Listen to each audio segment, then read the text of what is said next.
Hello, everybody. Just going to confirm that everybody can be heard. And they're in the chat. Are we good? Can you hear us? Can you hear us? Can we be heard? Awesome. We are good. Yay! Hello again, everybody, and welcome to the Symphony. Symphony Entertainment Gaming and Arts is a gaming company that focuses on horror systems, indie games, organic content, and player agency to bring a symphonic approach to horror role playing. I am going to be your host today, Skip Morton, and this evening, actually, we'll be back with Symphony Sonatas, 60 minutes of improvised horror. That means we don't know what's going to happen. You never know. We may end up in Pismo Beach or the moon or Andy's basement. We just never know. We only have one announcement tonight, though. Symphony Entertainment has a Patreon. If you like this content and would like to help us create more, please back to Symphony on Patreon. You can check that out at patreon.com/Symphony Entertainment. Due to the fully Oh, improvised that way. nature of this content, we cannot forward face CW. That is content warnings for all of those out there paying attention. Red lines have been discussed with the cast and crew. X card is in play. X's can be sent via private messages, no judgment passed, no questions asked. We also bring the green, yellow, red traffic light method, which can be called by any cast member at any time. So, without further ado, let's unveil this cast. Cast members, please introduce yourself. Tell us where people can find you and some of the things that you do. We'll start with Andy. Good evening. Hi, my name's Andy. I used to say I'm not a gaming person, but apparently I'm now a gaming streamer. You can find me on the Symphony Discord. You can find me on the Old Ways Discord. How We Roll Discord, very rarely. Good friends of Jackson Elias, also infrequently. But it's where you got to go if you're going to listen to Spike Talk. Um, I'm an IT guy by trade. I'm just here to have fun. And he's rocking that cool beard that we all love. Perry, tell us about yourself.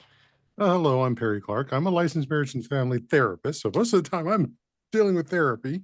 When I'm not that, I'm also running my podcast, which is called Untying Knots, Minds and Souls Tethered, which is a intersection of both therapy or mental health and a variety of other subjects. Obviously, I'm often here too on Symphony as can be. And then later this year, if you're listening to the Old Ways Network, I will be part of the cast of Silver Screams, and wait till you have more of that. Definitely looking forward to that. Heather, tell us all about you. Hey, everybody. I'm so happy to be back on Symphony Entertainment. It's been a hot minute, but I am here at last. I am ValyGirl Heather. By day, I am the social media manager for Skydon Game Studios, but by night and in all holidays, I tend to find myself as an RPG freelancer. I write, I design, I create. I am an actual play actor. And GM, as I will be this evening, as the conductor of tonight's 1 hour tale. You probably most recently can actually find my very first Miskatonic repository scenario, along with three other amazing people: Marina Haynes, Doc Tracy, Matt, Doc Tracy, let's get the full name out there, and John Hedge. All of us put together a collection of grim fairy tale like tales of darkness and mythos called Cthulhu Once Upon a Time. You can find that on Drive Through RPG right now. So I am thrilled for that. And hey, Skip, who are you? Let's find out about you, and then let's kick the tires and light the fires, babe. Awesome. Yep, I'm Skip. You can find me as Skip the Keeper on Symphony. I am Commodore Skip over on the Old Ways podcast, which I am a current cast member and very happy to be. You can find me on chats everywhere. I also do some voiceover work, and I've got some voiceover projects coming out soon. So pay attention to that. I'll be talking about that a little bit later on down the road. But we're not here to talk about me. We're here for a sonata. Ladies and gentlemen, I'm going to turn the mic, the lights, the cameras, the action over to the lovely Heather. Well, I don't know about the action. That's where the three of you come in. But let's set the scene for this evening, shall we? First, I'm going to ask all of our listeners, viewers, all of you out there to I'm going to need some ideas from you. Let's start with a location. I need a location anywhere in the world. It does kind of need to be on terra firma, but let's see what you got. A creepy basement. Okay, that's a good start. Uh, really good. Anybody else? We got anything else going on? Inside of a vintage dollhouse, an abandoned mall. Ooh, produce aisle of a grocery store. Wow, that's not one you hear about most often. Abandoned amusement park. Oh, lots and lots of creepy things. Okay. Okay.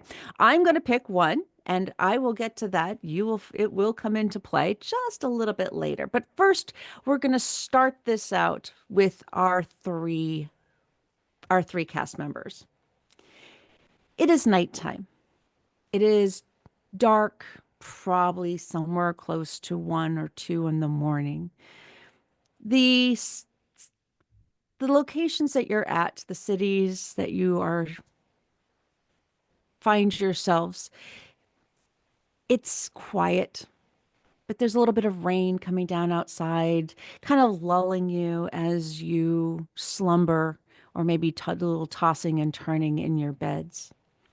And as you just are finally drifting off to sleep, finally clearing away all of the thoughts of the day in your head, you are woken by the sound of a shh as you hear something slipped under your door. You kind of look over and notice a white square about yay big, about the size of a postcard. As you rise up, you walk over to see who the heck is leaving you something under your door this late at night out of the blue. And on the back of the postcard are two things. One is an address in the, you know, where the area that you would write your message. And we'll get to that in a second. But first, let's find out who is this addressed to. And I'm going to start with Andy. Andy, what name is your postcard addressed to?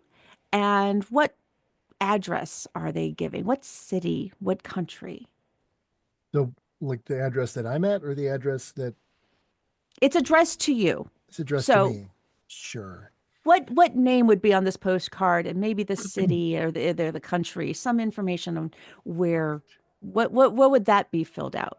So it's just addressed to Cecil, and Cecil is in Minneapolis, Minnesota. Um, it's a lovely place that's too hot in the summer and too cold in the winter. Um, but maybe a little bit away from town, a little bit further out in the country, just past the suburbs, perhaps. Okay. And Cecil, tell us, what do you do? What is your profession normally?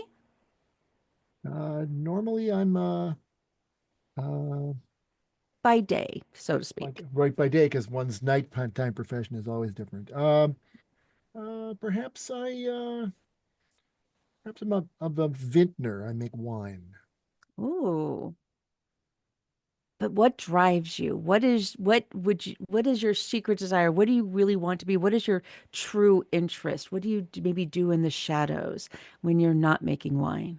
Uh, Knowing most vintners, um, in the shadows, I make spirits out of the wine. A moonshiner, basically, because that stuff Ah, isn't licensed. I don't, I can't sell you that, at least not unless you're my friend.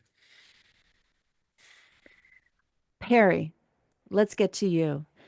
There's a postcard that has slipped under your door. It is addressed to you, your name, your location. What name is on that postcard? Where is it listed? Thaddeus. Thaddeus Thaddeus. Burke. And it's here for the San Francisco area. We'll say San Francisco just for ease of that. The day job is working at a hotel. The night job is a comic book artist trying to get my web's cartoon out there and getting it seen. Okay. And what is your maybe secret, like what drives you? What do you do in the evenings? What if doing your day comic, if doing your comic stuff is your day stuff, Hmm. what do you do maybe that other people don't know that you're doing? What is your secret profession? Secret profession to that, part-time DJ. Huh. Music is in the soul. Hmm. Interesting. Oh yeah, I will recut. I don't know if you remember in the 90s, there was the animated animated musical videos where they had Japanese anime set to modern songs. So I will recut those and post them on the web. Ah, under a pseudonym? The pseudonym would be hmm, Ptolemaeus. Alameus. All right. Skip. Tell us who your postcard is addressed to. Where is it? What address or approximate location is listed? The card is addressed to Blake Davies of Dublin, Virginia. Uh, Blake, by day, drives a wrecker. He goes around and he helps out people that get tows cars, everything like that. But at night, he's an exotic dancer. Excellent. What is your stage name? That's what I was trying to think of. Dart Derringer. Okay. All right. So all three of you are looking at this postcard, and the only information that is listed on this postcard is an address that it sounds familiar.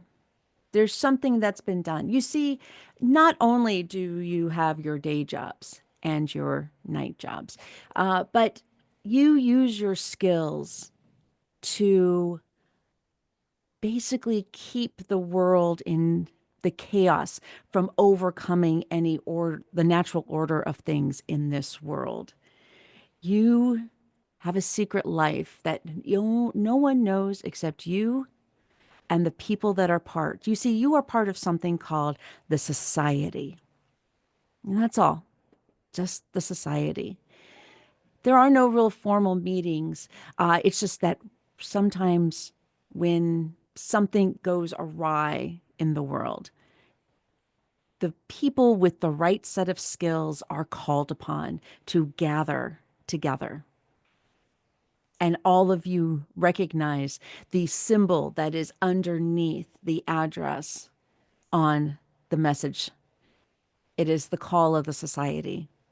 Your skills are once again needed.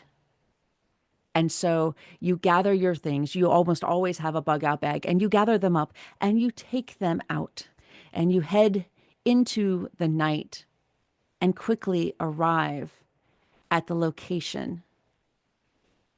You see, this is a little town outside of Indianapolis. And this town somehow has been known to the members of the society as being something of a hub of strange and unusual occurrences. The three of you, gather in the back of this ramshackled bar that's well off of the interstate, just almost nothing around. In fact, if from the outside, if people didn't know better, it would look like it was closed down. You go to the back room behind a rack of alcohol that pulls out. And there on the table is the information. The address you have been given is of a supermarket nearby, one that is in the middle of this town. In fact, it's the only supermarket. You can barely call it that. But it seems that things have been happening, and your call is to investigate, to find out why the last member of the society that was sent out to investigate just a few weeks ago has not returned. In fact, 3 members of the society over the course of the last few months have disappeared, all while investigating this. Whatever members of the society sent out all of the assignments, which even you don't know, the shadowy figures from above, have decided that your 3 particular set of skills will somehow play a part in maybe trying to solve what happened to those 3 investigators. Skip, I'm going to go opposite way around. What do you see as what is your focus, your primary focus, your main skill? What do you bring to the society that is unique to everybody else? Um, his powers of observation. Um, when he is working on cars, he has almost a sixth sense of what exactly is wrong just by listening or about by seeing something. And then when he's dancing, he knows exactly the right person to go to who's going to pay him just a little bit more. He just has that knack, that feel. So when he walks into a room, he begins just looking all around, looking for the little bitty things that he knows or can pick up that shouldn't be there or is out of place or just something that's leaping out at him and saying, hey, this shouldn't be here. Perry, what skill or focus do you bring? Or the historian. You need data found. That's my job. Whether it's done through book or whether it's through electronics, that's what I do. And Andy? If it burns, I can burn it. And when it's a mess, I can clean it up afterwards. And you think all 3 of those skills are really going to come in handy because ahead on the table, you see a map and you see what looks to be a farm area well outside of town, circled in red. There are arrows pointing from this farm to the market. That is the address on your postcard. And there is just the word sunk. You think it might be sunken, it gets a little scratchy at the end.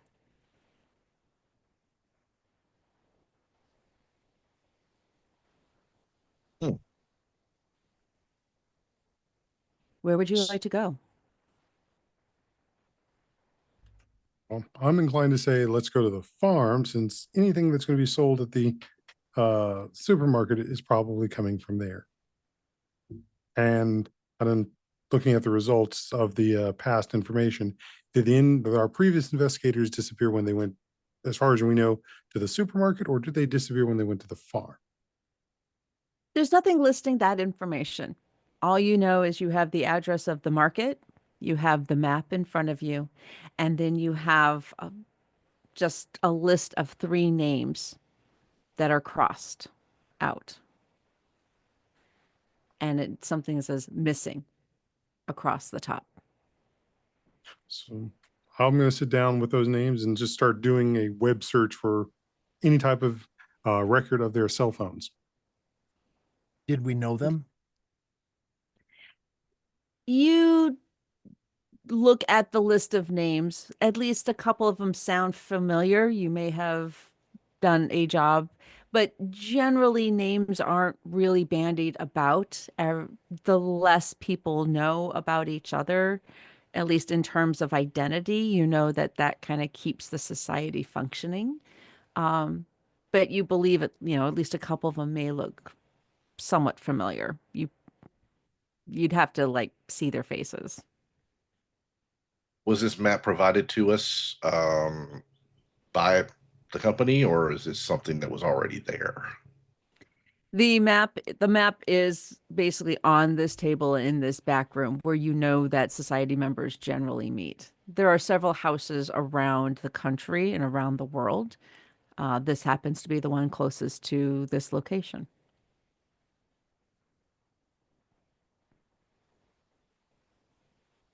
Looking at the map itself, I know when I go to look at a map, I always put my finger on it and kind of draw a thing. Does it look like any of the pathways or anything like that have more of a an imprint or somebody going the moving their finger there more than somebody else would? You take a look at the map and you realize the closer you look that there are, looks like there were other circles made and then erased, probably in some type of pencil, just like this one is now circled with an arrow.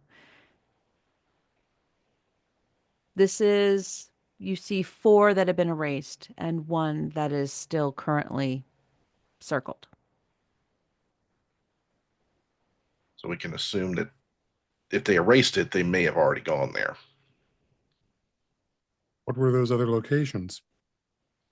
They seem to be farms in the general area. It's a fairly wide area. This is very, very rural in like southern Indiana. So everything is very spread out. But there were, looks like there were several farms within a handful of miles of each other. And this is the last one that is circled, and the arrow is pointing to the market. This farm is circled in pencil. The Yes. supermarket is circled in pencil. The arrow is pointing, the farm is circled in pencil. The arrow is pointing to the market, which you have the address to on the Right. postcard. Did you find anything about those cell phones yet? You're looking through, and the last ping of one of the names that you have on that list pings it at the market. And so their last seen there. I'll now run property records both on that farm as well as the market itself. And any historical data for those locations too. The market is just a local rurals market. It's been here for years. These farms were family farms, small, they've probably been around for a good 100 years, 80 to 100 years. Uh, most provide produce. One provides, milk. I think one's a pig farm. The one that's circled is generally known for its produce, its honey, eggs. And a lot of the farms would just sell through this local little market because there's really, no big grocery store is going to come into this small little this tiny dinky little town that basically it's one of those that has just like one blinking light to it. It's not even a stoplight. Um, it's incredibly small. It has a gas station, this little market, and then Church. yeah, I mean that's about as good as it gets. You blink or you sneeze and you miss it.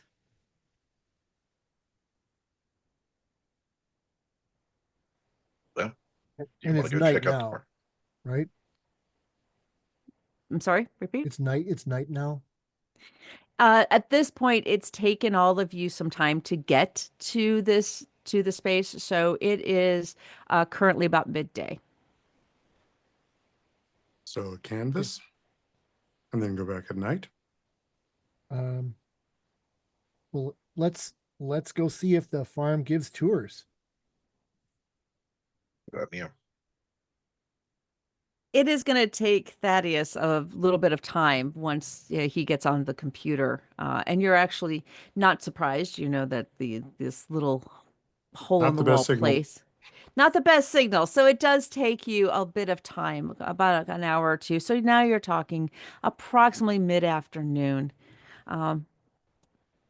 in turn, probably about 2, 3 ish. You got there maybe a little after noon.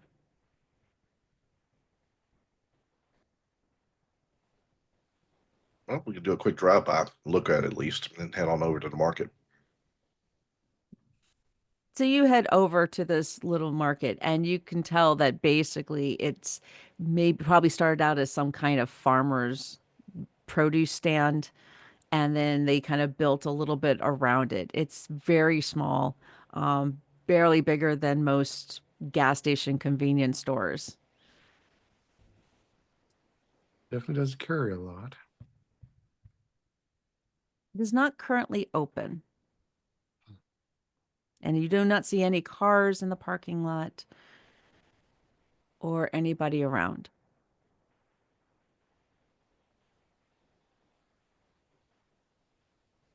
It's a wood frame building though. Yes, Dry wood siding on the outside. yes. We could take it once around and see what I see. And I'll kind of walk the perimeter of the building. As you walk around, you see some empty crates and baskets towards the back of the building, and they have Sunnydale Farm on it. That rings a bell because Sunnydale Farm happens to be the farm that was circled on the map. There are other ones. It looks like some of the old milk jugs, those silver milk jugs that are very classic. There are some of those that are there. They appear to be empty. And some bushel baskets, probably for like apples in in the fall. It's currently towards the end of summer, so it's not quite cool enough yet for the orchard produce, but it's getting pretty close. So it looks like they're gearing up for it. Any windows in the building or anything like that? There is a small window over on in one corner near a back door, looks like. And that back door has one of those old creaky screen doors, that even WD-40 can't even help this thing. It's old and rusty. Is there any way to peer in from where the window is? Yep. Yep. I will do so. It's a very small kind of short ceiling, so you kind of crane your head and you look in. It is dark, but what strikes you is that the market, you see the where produce should be, kind of those little A-frames where you put the produce in on each side. They're it's almost bare. Like there's almost nothing in this market. Is the window locked? You give it a try. It's sticky, like it's kind of old, old paint and everything, but you think with a little bit of elbow grease you'd be able to yank it open. I'll try to do so just so I can get my head in, get a whiff, see if anybody's been in there in a while, or if there's dust or dead bodies, anything like that. You kind of force the window to open a crack, and you are hit with the scent of rotting, of floral, decomposing, just rot and decay.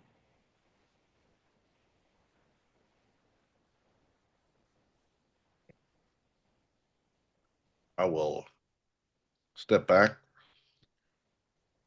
and walk back around and tell my fellow investigators, guys, the fruit smells like it's rotted in there, but it doesn't look like anybody's around.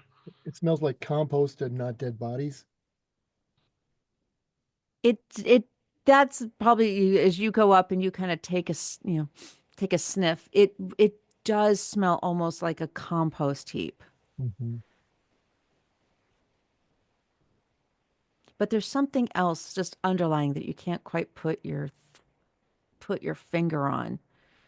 Something you almost think it's floral in nature.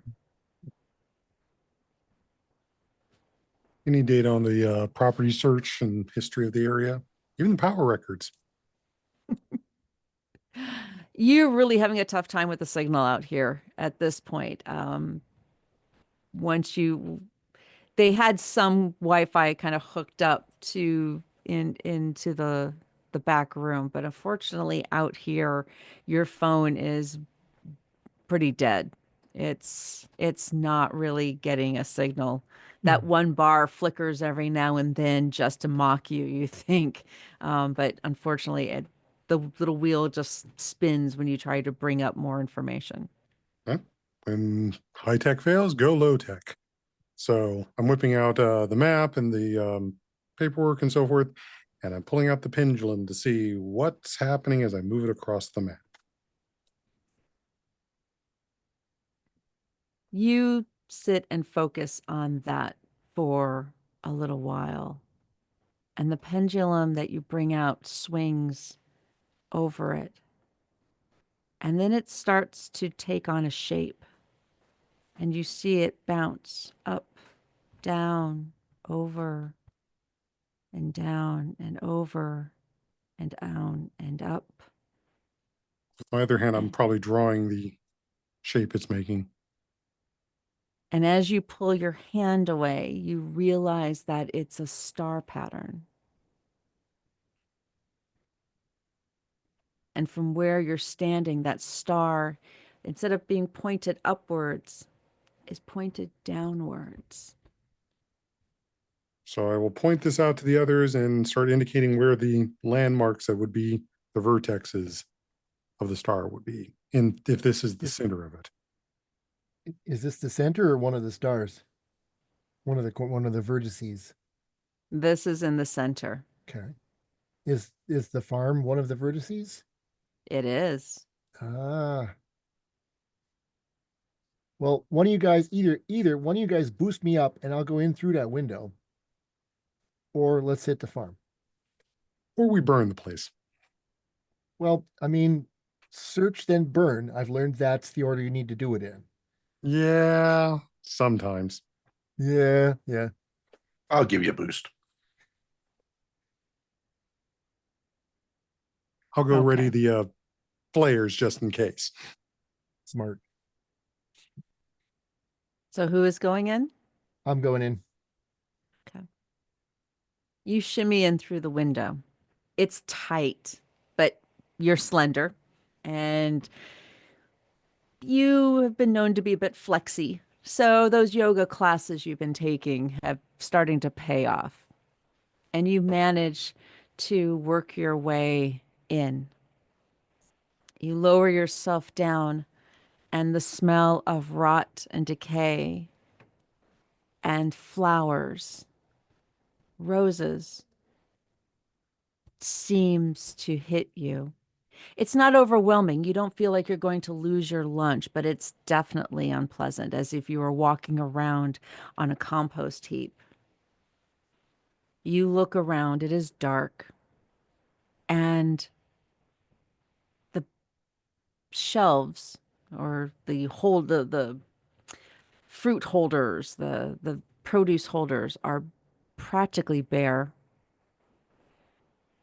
In fact, most of them are bare, and they look like they have been cleaned up even, like they're getting ready for some next delivery or next set of produce.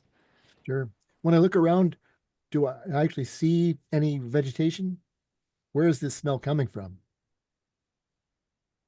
You're not sure. You don't see any vegetation itself, and you you go back, you kind of make a circle around. There's one long area, one long produce holder in the center, and then there are other ones along the side. And then in the back, is, it looks like one of those freezers, deep, like chest freezers. Mhm. There's two of those. Well, obviously, I'm going to open the one on the left. The one on the left it's still cold. There's a few long wrapped pieces of meat down in the bottom, but it's looking like it's kind of the bottom of the barrel, so to speak.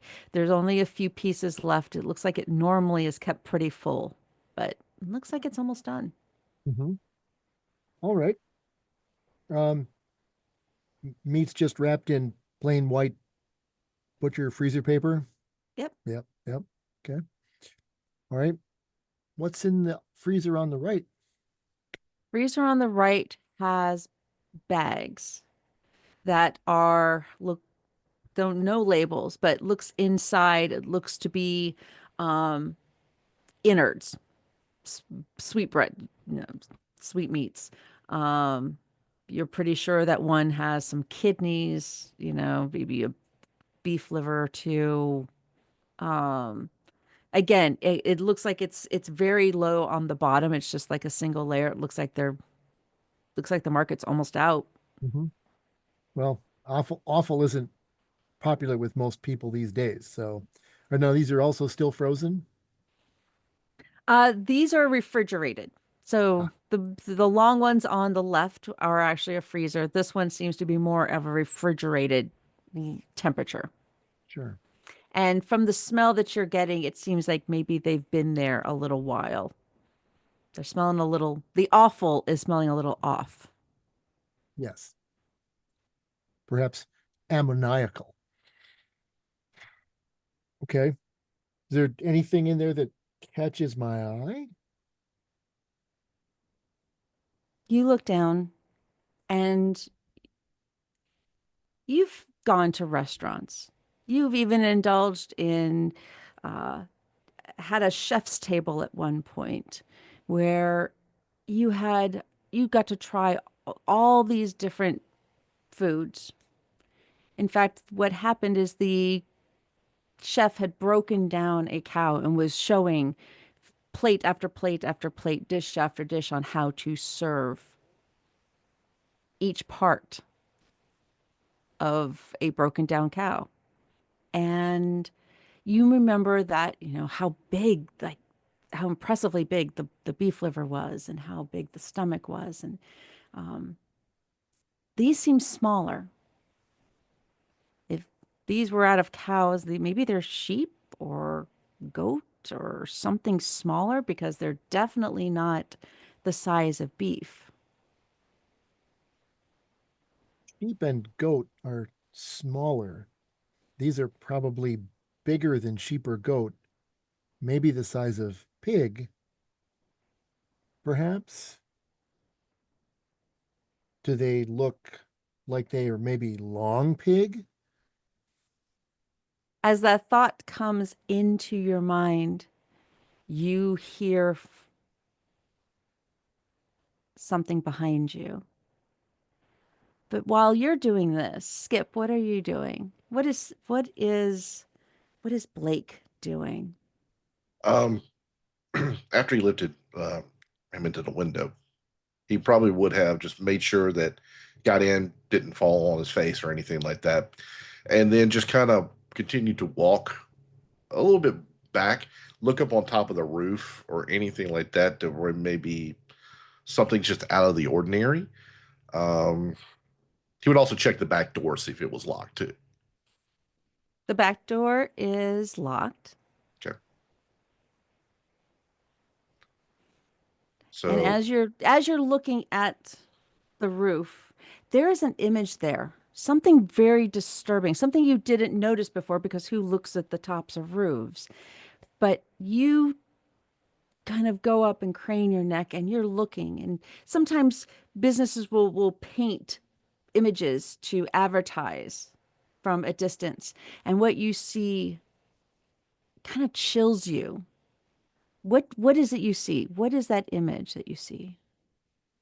um, it's that star, but in the middle of the star is this mutated eyeball that just kind of blinks open for just a second, stares right at Blake, and then the blink closes. And that causes him to just leap back a little bit.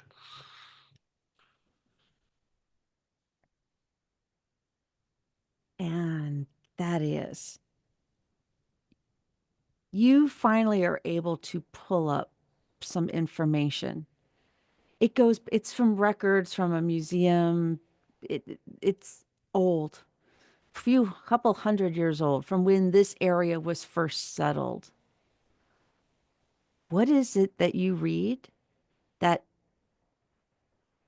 brings like your gut into like twist? That there were records showing what they called witchcraft, an occult in this area that were doing sacrifices to I think they said Chernabog.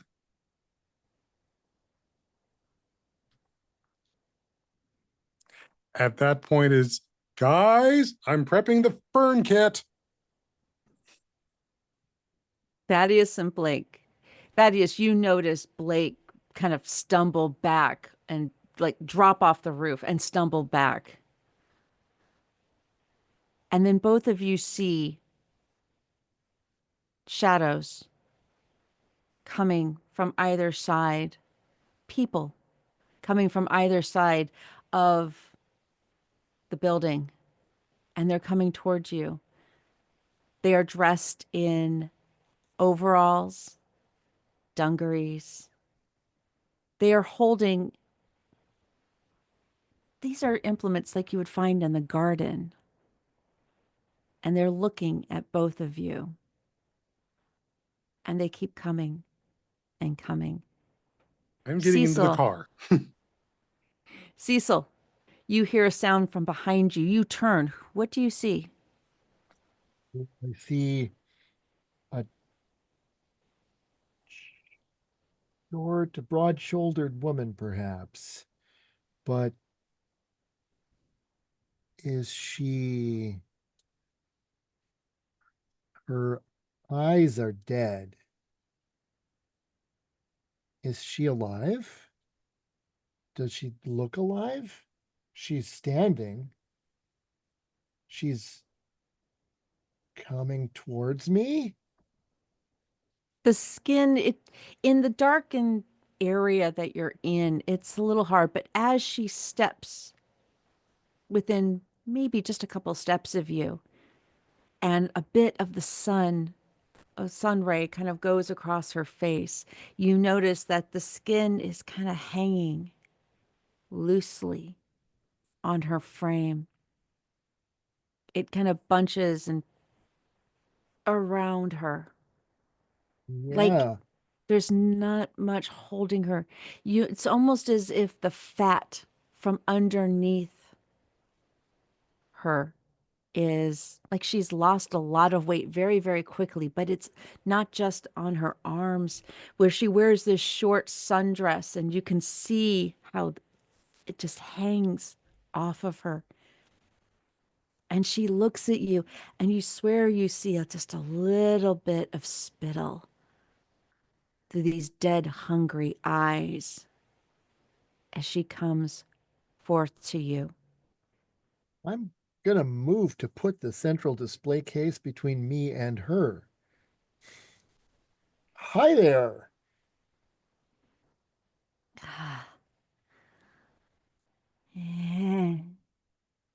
Hungry.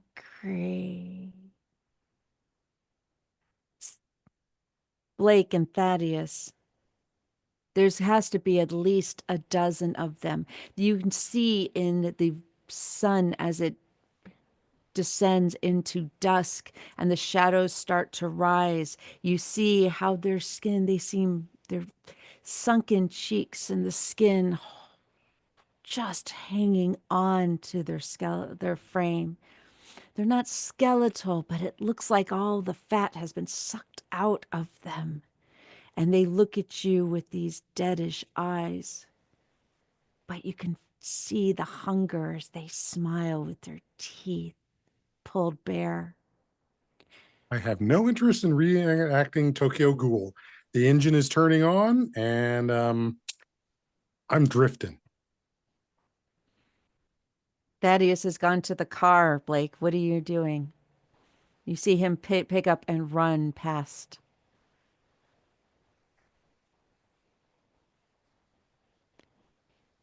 You're Skip, you're muted. muted. Let's go. It's time to go.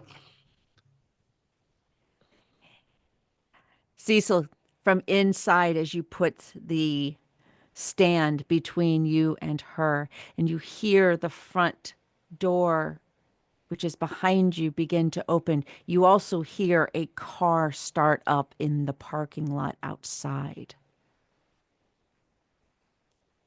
Whoosh. I'm gonna.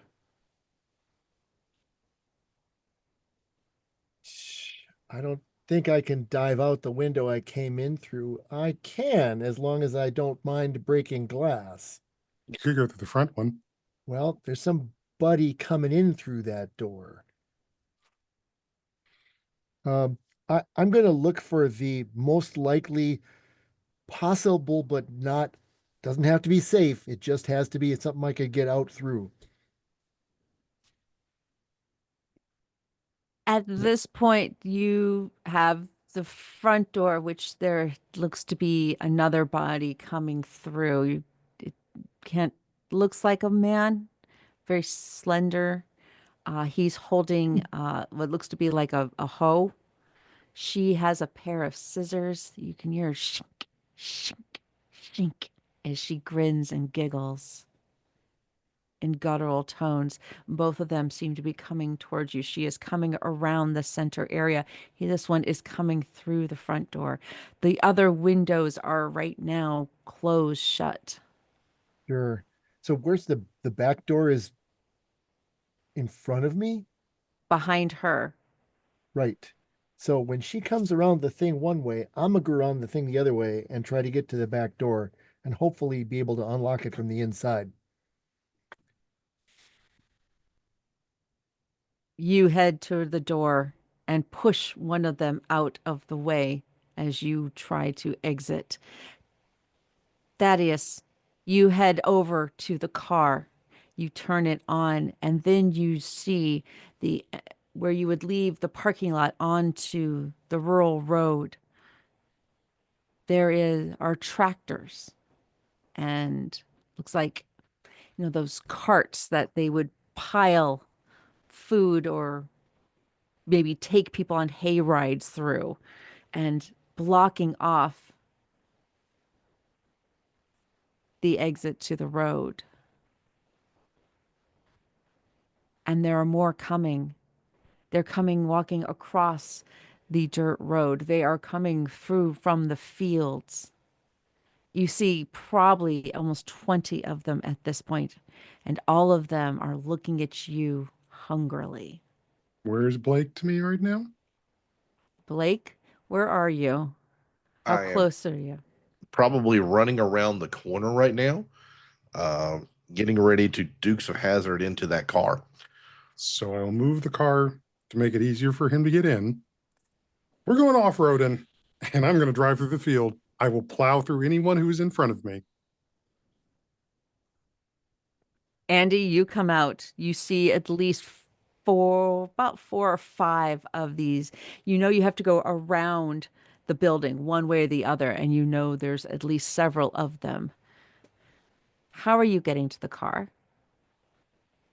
I am gonna run as fast as I can, hoping that these individuals will not run as fast as I do. I can hear where the car is. Thaddeus is not sparing the accelerator.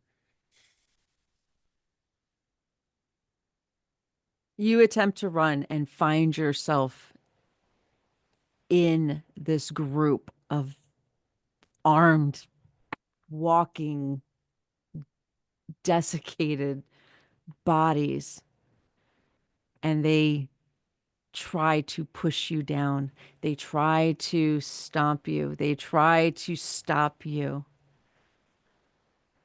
And go ahead.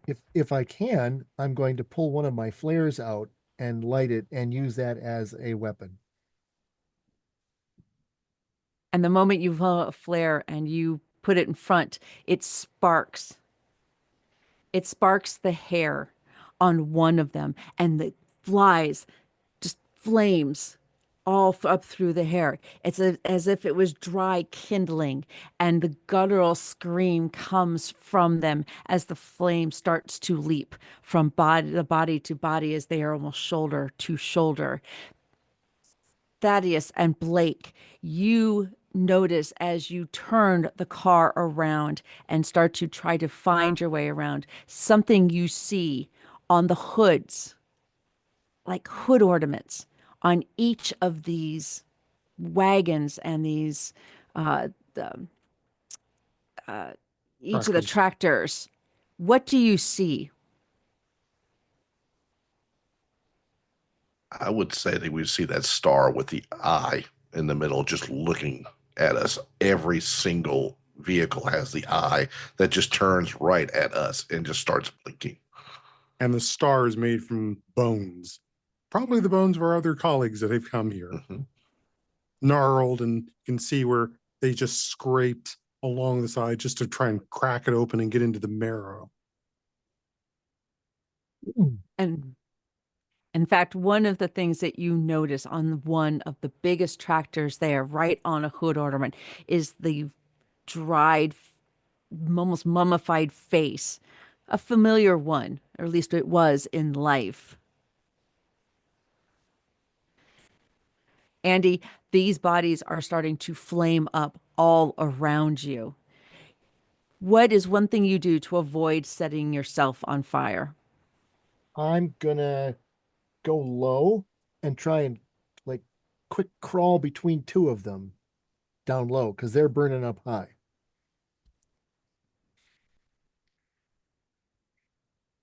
You attempt to run through. Thaddeus, Blake, you notice your compatriot running from around the side of the building. What do you do? I'll try to position the car to give him better angle. Blake, get the burn kits already set up. Grab the kit and I start burning. Tell me how you do it. Pull it out, and I light one thing and two things, and just kind of chuck it at the first group to his left, chuck the other one to the right, and it's trying to cause a distraction to them to look at least maybe a second or two, and then I just throw open the back door and hope that he's going to jump in as soon as we hit the gas. Cecil, you make it to the door and grab as Thaddeus hits the gas. You don't even get the door shut as the bumps, as you go over land, over the tilled up earth nearby, and you make it around. Thaddeus, you have two bodies walking towards you, two of these farmers looking to see if they can stop you. Do you stop? How many points am I going to get as I mow through them? And you slam into them, and they kind of buckle and fling off to the side as you speed around and down the road. Trying to get outside the town limits because we need to report this. It's going to require a bigger force than just the three of us. And you manage to get back to the little space, to the little bar in the middle of nowhere, not too far away, and get back to the little back room. The bartender's there, just wiping down the bar, cleaning off the cups as you stumble in. Well, you look like you've seen some things. You okay? It is now getting towards night. It is dark in the shadows and the slight glow of the small lamps in the bar.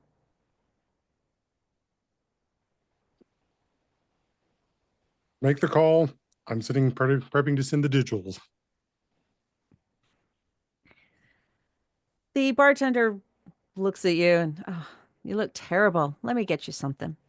And as you begin to do your thing, he comes in with some plates of food. It's just a bowl of stew, some fresh bread, and looks like a mug of some type of beer, probably something he had stashed.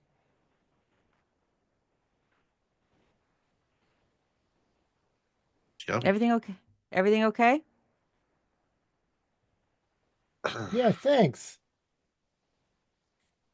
I make a little gesture with my hand to my fellow teammates.